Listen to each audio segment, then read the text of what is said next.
Good morning and a warm welcome to your show, Sunny Mornings in Encinitas.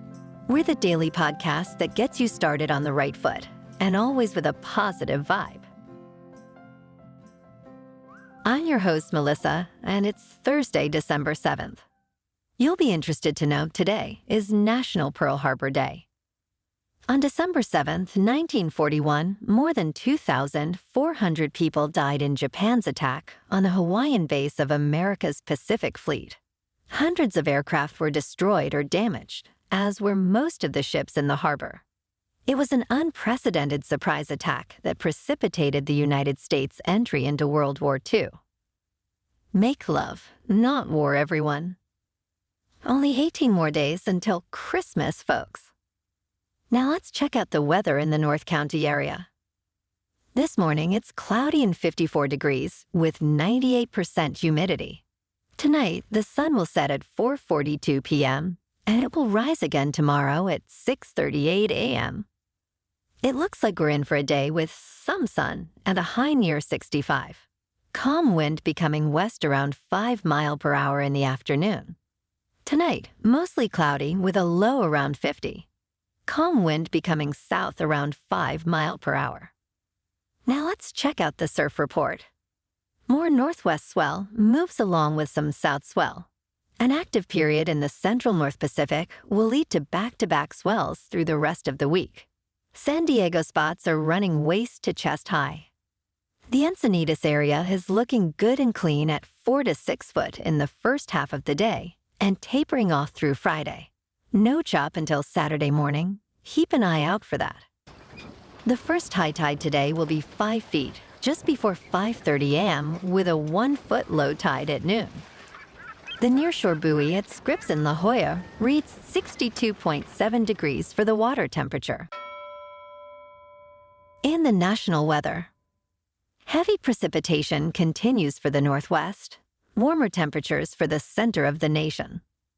An atmospheric river of heavy precipitation, strong wind and high surf continues for the northwest portion of the country. Meanwhile, warming temperatures are expected for the center of the nation where several record highs are in the forecast. Looking ahead into the weekend, a strong cold front is expected to sweep through the eastern two-thirds of the country with heavy rain and thunderstorms. And now a greeting from our sponsor. Bonjour, food enthusiasts. This podcast is brought to you by Versailles Cafe and Pastries in Encinitas. Nestled on El Camino Real South, just north of Encinitas Boulevard, this cafe is a haven for culinary delights. Indulge in the divine experience of their amazing Eggs Benedict or their gluten-free crepes. You can grab a panini for lunch or just breeze on through to get your morning coffee. They are open every day from 8 to 5. So stop on by and don't forget to tell them Sunny sent you. In top news, Paramount faces financial challenges with a $2 billion obligation to the NFL for broadcast rights in 2024. Standard & Poor's Senior Director, Naveen Sarma, questions Paramount's ability to meet this payment, citing a lack of cash on hand. The changing landscape of media, declining traditional revenue streams, and the competitive streaming market add complexity to Paramount's financial outlook. Mergers and acquisitions, including discussions with Apple for a streaming bundle, are potential strategies. Paramount's future as an independent company remains uncertain. Now, let's talk tech. Google has unveiled its largest and most powerful AI model, dubbed Gemini, consisting of 3 sizes: Gemini Ultra, Gemini Pro, and Gemini Nano. Ultra, the largest model, outperforms human experts on massive multitask language understanding. Google plans to license Gemini to customers via Google Cloud. It will also power Google products like the Bard chatbot and Search.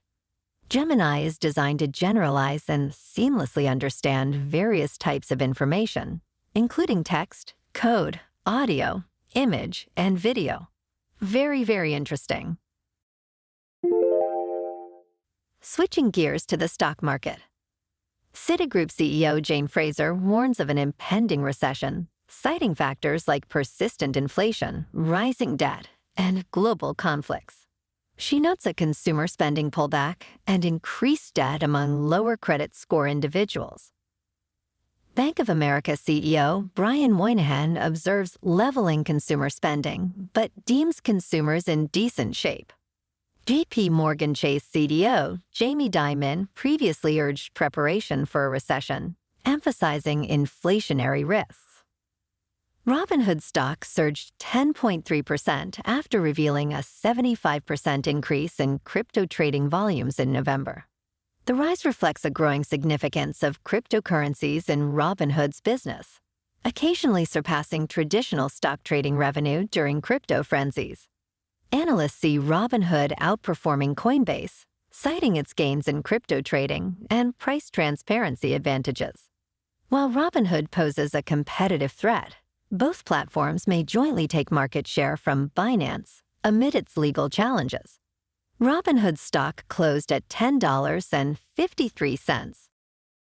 Moving on to sports. Tonight in Thursday Night Football, the 2-10 Patriots are on the road against the 7-5 Steelers. In the NBA, last night, the Clippers, playing at home, beat the Nuggets 111-102. Tonight, in the tournament, the Lakers take on the Pelicans.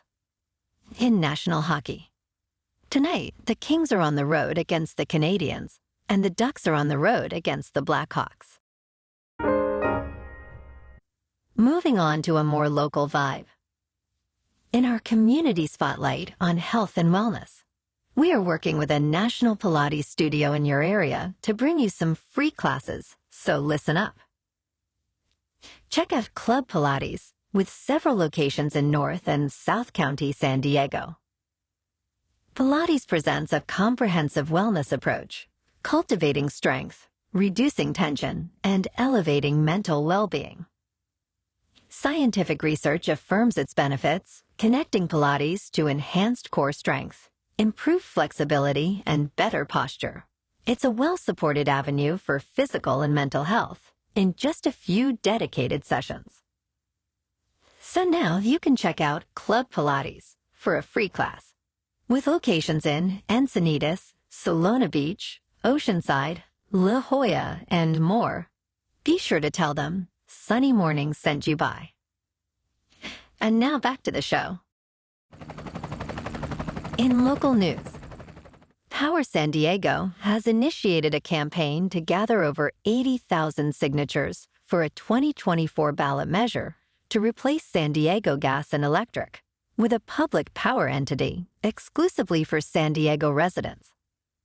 Advocating for a 20% reduction in electricity costs, Power San Diego argues that SDG&E has the highest rates nationally. San Diego Gas and Electric Scott Kreider contends public power may compromise grid reliability and justifies their rates for wildfire-resistant infrastructure. Power San Diego aims to emulate models like Sacramento's public power system, focusing on reducing rates and promoting renewable energy, particularly solar power, produced locally. Hey, whatever you gotta do to get the electric bill lowered sounds good to me. And in entertainment news, Anthony Wells, former executive chef at Juniper and Ivy, is set to lead the new restaurant, Sea and Sky, at Hotel La Jolla. Known for his expertise in West Coast cookery, Wells brings his culinary prowess to this venture, emphasizing seasonal and regional California cuisine. Sea and Sky is part of the hotel's multi-million-dollar renovation and is slated to open in February 2024. Offering a redesigned space with a cocktail bar featuring California and Val de Guadalupe wines, this looks like a can't-miss spot. Can't wait to check it out. Well, alrighty folks, it's time for the thought of the day. If you're feeling worn out, not to fear, the weekend is almost here. And also here, someone's sharing the same sentiment. Mitch Hedberg says, "I'm sick of following my dreams, man. I'm just going to ask where they're going and hook up with him later." Now that sounds like a decent plan to me, but let's not give up on our dreams exactly. Just try to skate to where the puck is going to be. That's a wrap for this morning. Remember to stay tuned tomorrow for more news and updates. Have an amazing day, my good friends. Whether you're heading to work, an event, or just enjoying the day, stay safe and enjoy yourself to the fullest. We'll be back tomorrow with another Sunny Mornings podcast. Thanks for tuning in.